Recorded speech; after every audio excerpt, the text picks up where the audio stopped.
बच्चों let's see the question, a prism can have the maximum refractive angle theta C, critical angle for the material of prism. बच्चों हम ये जानते हैं कि अगर हम बात करें, मान लो कोई प्रिज्म है ये आपका एक,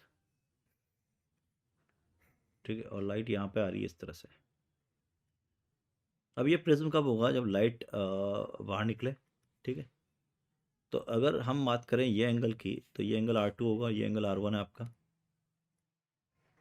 R1, और ये एंगल R2 है। तो हम जानते हैं R1 प्लस R2 जो होना चाहिए वो होना चाहिए आपके पास क्रिटिकल, मतलब A। तो जो R2 जाएगा वो जाएगा A माइनस R1।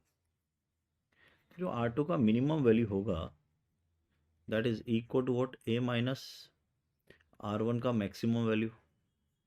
और R1 का मैक्सिमम जो होगा वो क्रिटिकल एंगल होगा, तो इसको लिखा जा सकता है A माइनस थीटा सी। अब ये जो R2 मिनिमम होना चाहिए वो ग्रेटर देन होना चाहिए थीटा सी के। किसके लिए ये कब आए? कौन सी कंडीशन की बात कर रहे हैं? One light does not come out, अगर लाइट बाहर नहीं आती, लेकिन हमें तो बाहर लेके जाना है, तो R2 मिनिमम का वैल्यू जो होना चाहिए वो लेस देन थीटा सी होना चाहिए, ठीक है। तो अब R2 मिनिमम कितना है? A minus theta C.